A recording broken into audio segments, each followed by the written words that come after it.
Okay. Hello, this is Anna Amelia from Northeast Animal Rights, doing another one of our Saturday Spotlight interviews with high-profile animal rights activists and vegans.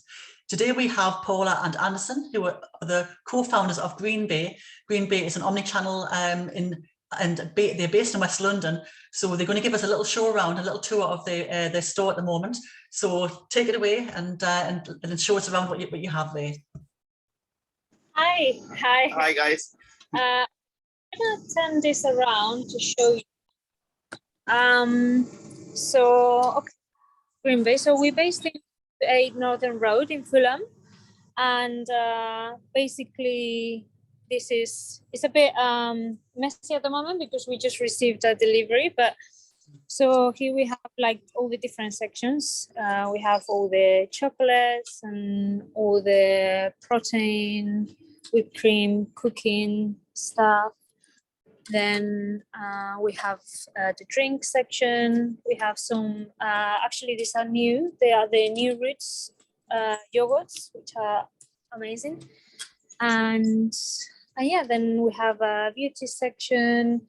And this is my favorite part, is the cheese, the cheese section. And that's the meat section. So the cheese sections, you can see, I think we're missing a few, but in general, roughly, we tend to have about, I think over 100 different. 100, yeah, more than 100. I think there are some brands are coming later on today.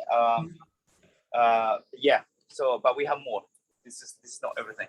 Yeah. So we have, from butter alternatives, cream cheese, block cheese, mozzarella, and then the favorites, which are usually the like camemberts. Honestly, taste is really good as well. And yeah, and then the meat section, which is here. So we have esgaya, tofurkey, a few of the last ones, because I think tofurkey is going to be withdrawing from the UK market. So these are some of the last ones. No, it's fine. And yeah, and these are some of our range as well. So we have the braised sausages and we have the quinoa and tofu as well. And what else? Then over here we have just like the breakfast, all the milk alternatives. Then we have some ice cream in the freezer as well, and some other options. We have One Planet Pizza, which I think many people know. and then just this is the general, the grains, lentils, beans, some of the sauces, pasta. So just everything that you would usually find at a regular, everything 100% plant-based. Yeah. So yeah, I think we have at the moment over 1,000 products. Wow. And yeah, it's a smaller space, but we managed to fit everything.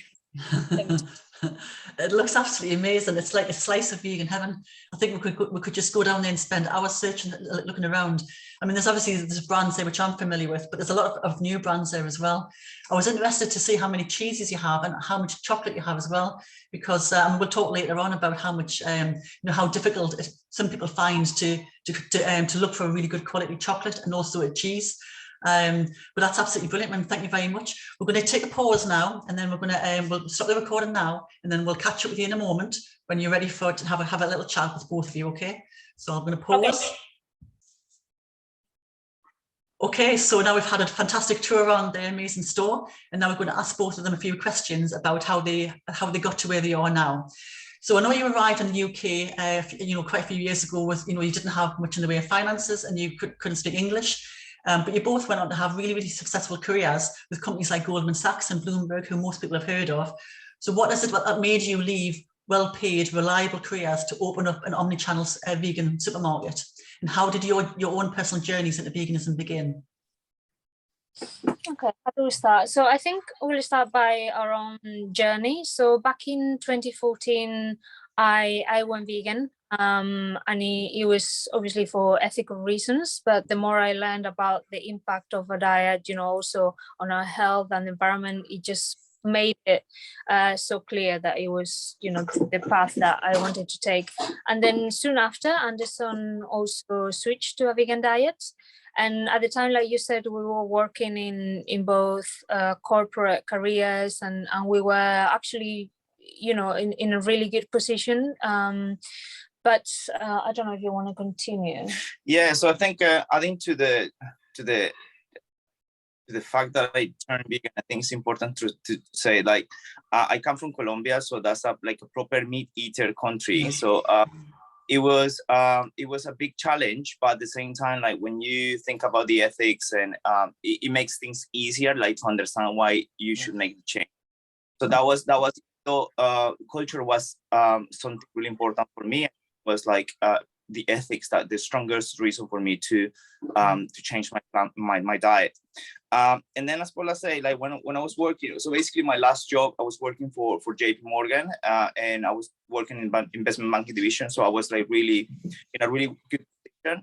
But at the same time, I really wanted to do something with my life, like in terms of like trying to connect my experience and my knowledge, and also my my recent diet changed into a business, and I think or I thought like a bigger business or a plant-based supermarket would be a really good start to put all this knowledge to practice. Yeah. So were you scared though? I mean, obviously you were both leaving really well-paid jobs, and you were kind of going into the unknown. So were you scared? You kind of like you were given all the security up. Yeah, I think definitely it was a huge risk, but at the time, when we first went vegan, we really struggled to find, all these new and exciting products. I remember having to go to different places to find different products. It's now still, there's a lot of research that needs to be done when you are first going vegan, because you don't know anything, and so it's a bit overwhelming. So that's how the idea started, and we wanted to create like the one-stop place for all vegan needs. So when people, whether they're vegan or they're considering reducing their meat consumption or whatever the case is, then they know they have a place where they can go, and they don't have to worry about all the research and etc., because the team can actually help them make informed decisions. And for us, when we had the idea, it was just really exciting, and we saw it really clear, and we thought this is what we want to do. And yes, it was definitely a big change and scary, but at the same time we're really, really fulfilled in. Yeah. So why did you pick West London to establish your physical supermarket in? Because I would say from what I know about West London, it's quite an affluent area. Yes, it was. We looked at an area, and being a new business with no credit history or anything like that, it was actually quite challenging to find premises. It took us 6 months. Yeah, right? It was probably the longest. I mean, the project, the part that took us the most time was just finding premises. And then we found this place, and it happened to be next to a vegan restaurant, 222, which is popular in London. And I believe there was another place at the time as well. Yeah, there were a few places. Yeah, and we thought this would be a great spot because you have the community here. Oh, there's the Rabbit Hole, the vegan hair salon as well. Yeah. So there was like a few vegan businesses already in the area, and we thought it would be a great place. Yeah. So how did you manage during the pandemic? So, I mean, the best part of 18 months, nearly 2 years, and obviously the supermarket was obviously going to the supermarket was a problem in the first place. Yes. So the pandemic was yeah, it was really challenging. Many businesses were affected. For us, it was really difficult because all of a sudden we had all these customers, mostly online, because people were looking for groceries online. And because we still have such a small team and pretty small premises, it was really, really challenging. And we had to adjust really quickly, hire people really quickly, and yeah. But I mean, we managed through the pandemic, and taught us a lot about the processes that we run and how to make it more efficient. Yeah. So presumably you were classed as an essential business, so you were allowed to open still? Yeah. So I think I would say that we were on the right side of the pandemic, so we were allowed to keep going. Obviously, we have to change or adjust the opening hours because in the past, so we were serving a lot of like in-store customers, but then then we have to change because like most of the orders were online, so we have to close the store like sometimes all day to process deliveries, and it was really, really challenging, like to arrange logistics and but yeah, I think we learned a lot, and we learned to work under a lot of stress, which is good. Yeah, but yeah. When we were looking around at your store there, I saw a couple of things which kind of like caught my eye. And the first one was some of the fake meats. So what's your take on fake meats? Because myself, I don't like the fake meats because I think it's because they're so realistic. And my husband likes them because they are realistic. He's a vegan for about 7 years. So what's your take? I know you're developing a new line of fake meats as well, aren't you? Yes, it cut off for a bit there, but I think I understood the question. But yeah, for us, it's really important to have the option, because lots of people, when they are looking to reduce meat consumption or they want to go vegan, they still want to feel like they have that meat replacement to help them with the transition. So from a health point of view, I mean, whole foods plant-based diet is always the best option, but I think the alternatives are always good as well, especially to help people transition, which is the ultimate aim, I guess. Yeah, so it's basically there's no sort of like one size fits all. It's like everybody is at different stages and has different tastes and things. So it's to make sure that there's something for everyone, really, isn't it? So you're introducing a new line, aren't you? A new line yourself, you're developing. Yes, we have 3 products, but one of them is being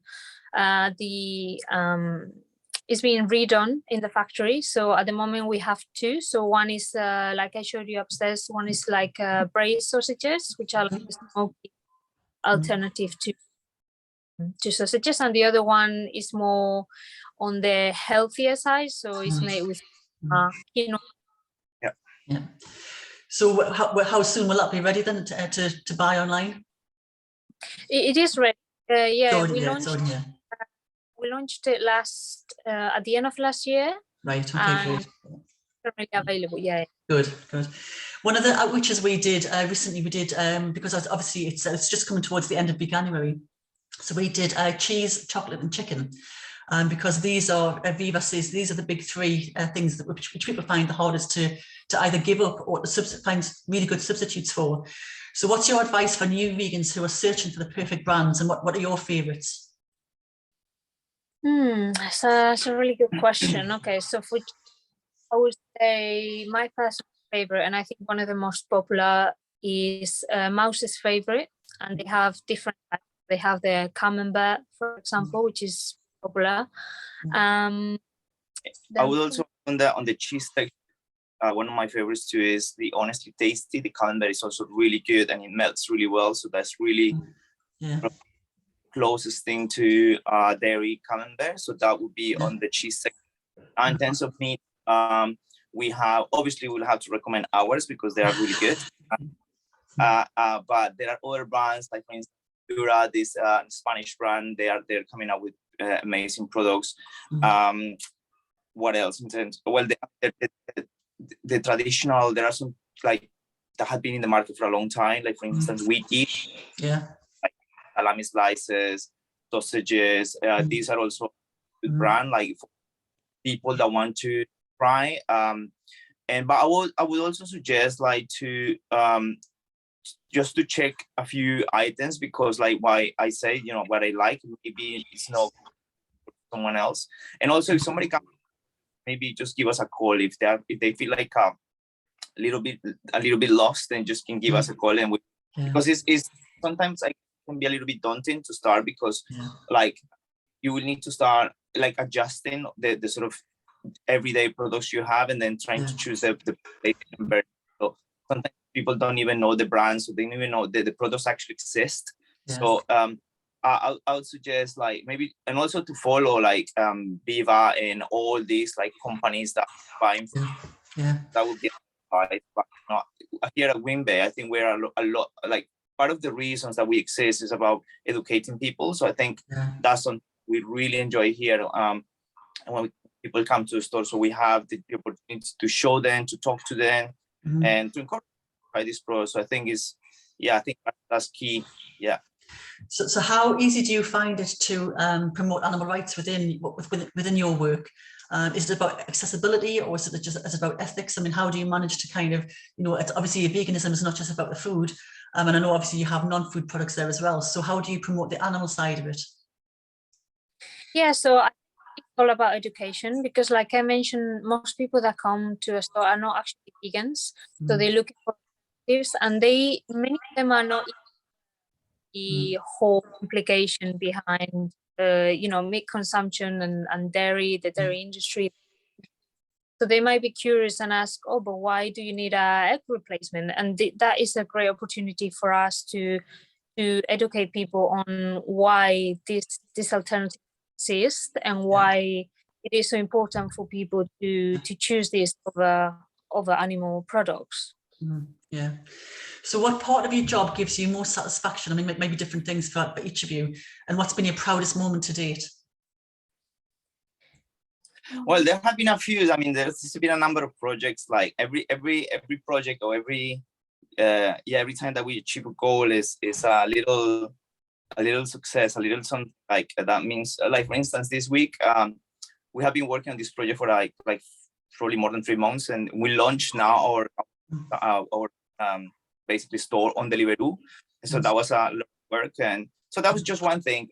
Obviously, our products. So we launched our products last year. That was amazing too. But it requires a lot of work and thinking, and putting a lot of, you know, like brainstorming. Then back in 2017, actually, and going backwards, and back in 2017, it was the launch of the online store. So that was also really, it was totally new for us.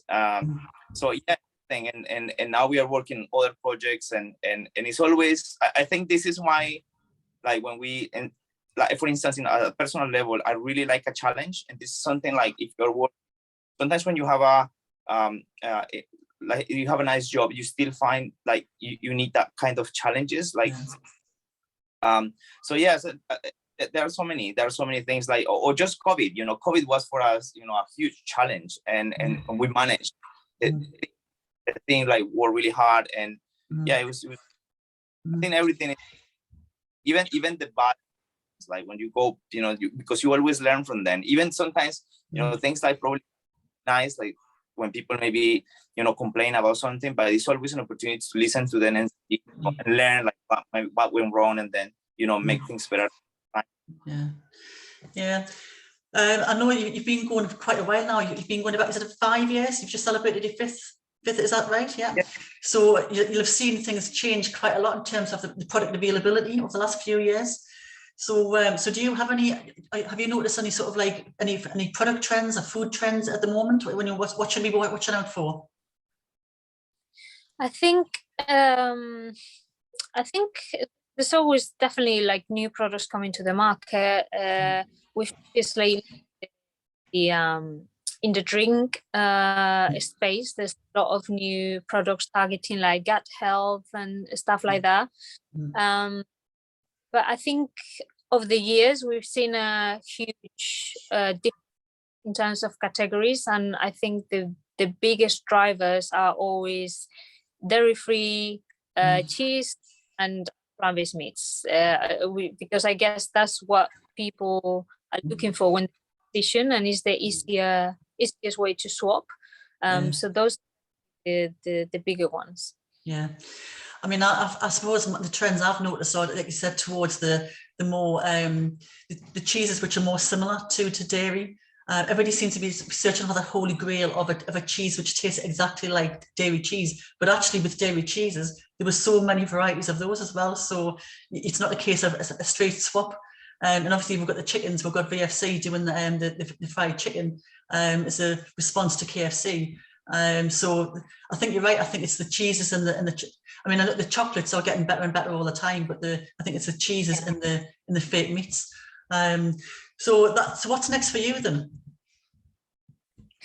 So at the moment, I mean, we're working on a different projects, and one of them is expanding the business. So we're currently working on that, and the idea is to scale what we already have and continue serving both the vegan community and those who are looking for all these options.